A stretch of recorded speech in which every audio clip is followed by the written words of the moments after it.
I'm going to make a foam helmet, specifically a helmet out of EVA foam or ethylene vinyl acetate. It's the same material that is commonly used in foam floor mats, the kind that look like puzzle pieces you may have in your classroom or at home. I downloaded a pattern from a prop website I followed a long time, and I have modified that so that I can use the laser cutter to cut out my pattern. After all my pieces are marked out, I'm going to use a knife to cut them out very carefully.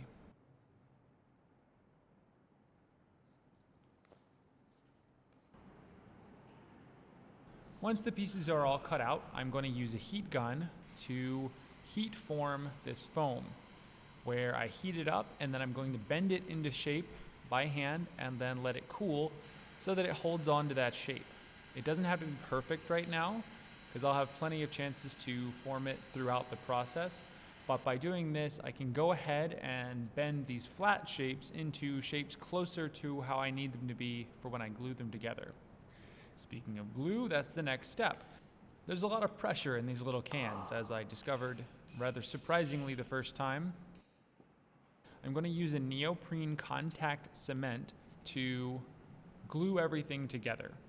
You can brush or rub this material onto both surfaces that you want to glue together, and then you need to wait for several minutes for it to dry or cure, and then you can press it together.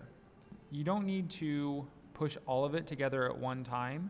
It actually helps to press just a small amount, like on the edges, together. That way, if you have to make any adjustments, you can do that. If you just stuck each piece together, you would have very little room to move around without destroying the foam. After gluing enough individual pieces together, I'm left with two large sides of my helmet, and I'm going to put those together now. After gluing the sides together, I just have a few more details to add, and I'm all done working with foam. I'm going to try something and use a household sealant to fill some of the gaps that were left between the pieces of foam. After my sealant is applied, I'm going to use black spray paint to prime this helmet. Priming is effectively putting on a first layer of paint and creating a base layer that your other paint will stick to better. After it was initially primed with the black spray paint, anywhere that I used that caulk has a kind of shiny, smooth look, and I want to try and erase that and make everything look as clean and uniform as possible.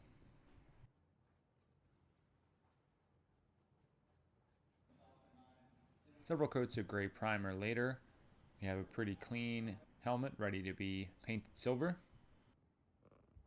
For that, I'm using a chrome metallic spray paint. Metallic spray paints can be a little tricky to get right. It's very easy to use too much or to use too little. So you have to kind of play around with how far away to keep it from what you're painting.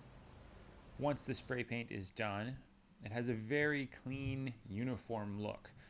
But that's not the look that I actually want from this helmet. I want this to look a little bit more like it has been used or lived in, a little bit more weathered.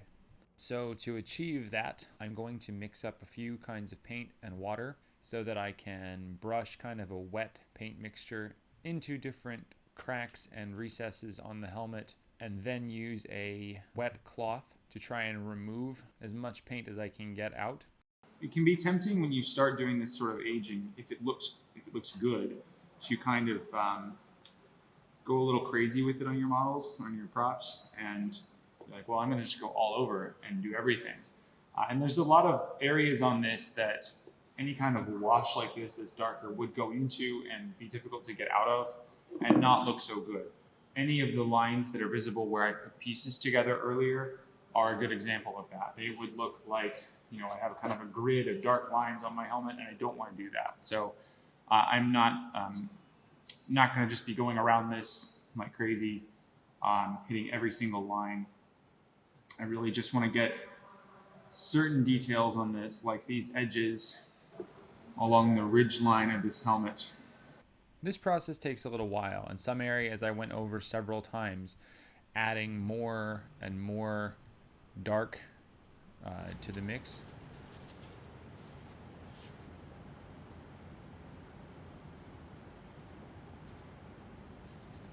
After I darkened some areas, I went back with some silver paint and even a silver Sharpie to highlight different parts of the helmet. Once I finished detailing the helmet, the last step is to put in the visor. The visor was one of the more challenging parts of the helmet. Once installed, the helmet is complete and ready to protect me from any stormtroopers that invade the workshop. The helmet is downstairs in the workshop, and as always, you are welcome to come and take a look.